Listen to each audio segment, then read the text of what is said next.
ಮಾಡೋದು ಹೇಳ್ಕೊಡ್ತಾ ಇದ್ದೀನಿ. ಅದರಲ್ಲಿ ಎಷ್ಟು ಬೆನಿಫಿಟ್ಸ್ ಇದೆ, ಏನೇನು ವಿಟಮಿನ್ಸ್ ಇದೆ ಅಂತೆಲ್ಲ ಮೆನ್ಷನ್ ಮಾಡಿದ್ದೀನಿ.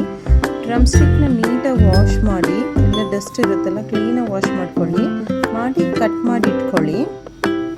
ಸೊ ಕಟ್ ಮಾಡಿದಾದಮೇಲೆ ಇದಕ್ಕೆ ತೊಗರಿಬೇಳೆ ಹಾಕ್ಕೊಳ್ಳಿ, ತೂರ್ ದಾಲ್. ಅದನ್ನು ಚೆನ್ನಾಗಿ ವಾಶ್ ಮಾಡಿಕೊಂಡು ಒಂದು 5 ನಿಮಿಷ ನೆನೆಸಿಡಿ. ಅದಕ್ಕೆ ಆನಿಯನ್ನು, ಟೊಮೆಟೊ, ಗಾರ್ಲಿಕ್ ವಾಶ್ ಮಾಡಿ ಕಟ್ ಮಾಡಿ ಇಟ್ಕೊಳ್ಳಿ. ಇವಾಗ ವಾಶ್ ಆಗಿ 5 ಮಿನಿಟ್ಸ್ ನೆನೆಸಿಟ್ಟಿದ್ದಲ್ಲ ತೊಗರಿಬೇಳೆ, ಅದಕ್ಕೆ ಇದನ್ನೆಲ್ಲ ಆ್ಯಡ್ ಮಾಡಿ ಒಂದು 2ರಿಂದ 3 ವಿಸಿಲ್ ಹಾಕ್ಕೊಳ್ಳಿ. ನೀರು ನೋಡ್ಕೊಂಡು ಹಾಕ್ಕೊಳ್ಳಿ. ಇದಕ್ಕೆ ನಾನು ಸ್ವಲ್ಪ ಟರ್ಮರಿಕ್ ಹಾಕ್ತಾ ಇದ್ದೀನಿ. ನಾನೀಗ ಸೈಡಲ್ಲಿ ಒಗ್ಗರಣೆ ಹಾಕ್ಕೊಳ್ಳೋದಕ್ಕೆ ಸ್ವಲ್ಪ ಆಯಿಲು, ಸಾಸಿವೆ ಮತ್ತು ಜೀರಿಗೆ ಹಾಕ್ತಾ ಇದ್ದೀನಿ.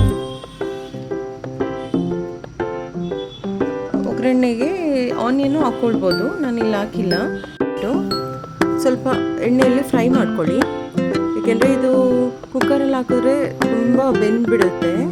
ಸೊ ನಮಗಷ್ಟು ಬೇಡ, ಇದು ಮೀಡಿಯಮಾಗಿ ಬೇಯಿದ್ರೆ ಸಾಕು. ಸೊ ಎಣ್ಣೆಯಲ್ಲಿ ಹಾಕಿದ್ರೇ ಬೇಯುತ್ತೆ. ನಂತರ ಇದಕ್ಕೆ ನಾವು ಬೇಳೆ ಬೇಯಿಸ್ಕೊಂಡಿದ್ವಲ್ಲ ಅದನ್ನು ಆ್ಯಡ್ ಮಾಡಿ. ನೋಡಿ, ನಾನು ಇವಾಗ ಈ ಡೇಕ್ಸಾಗೆ ಆ್ಯಡ್ ಮಾಡಿದ್ದೀನಿ. ಸೊ ಇವಾಗ ಸ್ವಲ್ಪ ಬೇಯಲಿ. ಇದಕ್ಕೆ ನಾನು ಆಚಿ ಸಾಂಬಾರು ಪೌಡರ್ ಮಿಕ್ಸ್ ಮಾಡ್ತಾ ಇದ್ದೀನಿ. ಒಂದು 2 ಸ್ಪೂನ್ ಸಾಕು, ಸ್ವಲ್ಪ ಹಾಕ್ತಾ ಇದ್ದೀನಿ, ಟೇಸ್ಟ್ ಚೆನ್ನಾಗಿ ಬರುತ್ತೆ.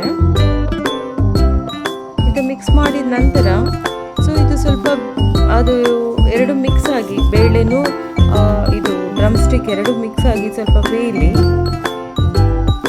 ನೀವು ಸಾಲ್ಟ್ ನೋಡ್ಕೊಂಡು ಹಾಕಿ. ಇಲ್ಲಿ ನಾನು ಪಿಂಕ್ ಸಾಲ್ಟ್ ಯೂಸ್ ಮಾಡ್ತಾ ಇದ್ದೀನಿ.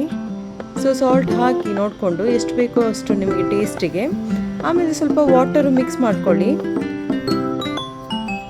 ಸೊ ನಾನಿಲ್ಲಿ ಗೀ ಯೂಸ್ ಮಾಡ್ತಾ ಇದ್ದೀನಿ. ಗೀ ಸ್ವಲ್ಪ 1 ಸ್ಪೂನ್ ಹಾಕಿದ್ದೀನಿ. ನೆಕ್ಸ್ಟು ಈಗ ಎಲ್ಲ ಆಗಿದೆ. ಸೊ ಈ ಲಾಸ್ಟಲ್ಲಿ ಕೊತ್ತಂಬರಿ ಹಾಕ್ಬಿಟ್ಟು ಕ್ಲೋಸ್ ಮಾಡ್ತಾ ಇದ್ದೀನಿ. ಇವಾಗ ತುಂಬ ಚೆನ್ನಾಗಿದೆ, ಟೇಸ್ಟು ತುಂಬ ಚೆನ್ನಾಗಿ ಬಂದಿದೆ. ತೋರಿಸ್ತೇನೆ ನೋಡಿ. ನಾನೀಗ ಟೇಸ್ಟ್ ಮಾಡ್ತಾ ಇದ್ದೀನಿ, ನೀವು ಬನ್ನಿ ಟೇಸ್ಟ್ ಮಾಡಿ ಹೇಗಿದೆ ಅಂತ ಹೇಳಿ. ಓಕೆ, ಒಂದ್ಸಲ ಮಾಡ್ಕೊಳ್ಳಿ. ಡ್ರಮ್ ಸ್ಟಿಕ್ ತುಂಬ ಒಳ್ಳೆಯದು. ಬೋನ್ ಸ್ಟ್ರೆಂತ್ಗೆ ಡ್ರಮ್ ಸ್ಟಿಕ್ಕು ಮತ್ತು ಡ್ರಮ್ ಸ್ಟಿಕ್ ಲೀವ್ಸ್ ಪಲ್ಯ ತುಂಬ ಒಳ್ಳೆಯದು. ನಿಮಗೆ ಸಿಕ್ಕಿದ್ರೆ ವೀಕ್ಲಿ 3 ಟೈಮ್ಸ್ ತಿನ್ನಿ. ಡ್ರಮ್ ಸ್ಟಿಕ್ ಕರಿ ಅವ್ರ ಡ್ರಮ್ ಸ್ಟಿಕ್ ಲೀವ್ಸ್ದು ಪಲ್ಯ ಏನಾದರೂ ಮಾಡ್ಕೊಂಡು ತಿನ್ನಿ. Thanks for watching. ಹೀಗೆ ನನಗೆ ಸಪೋರ್ಟ್ ಮಾಡಿ.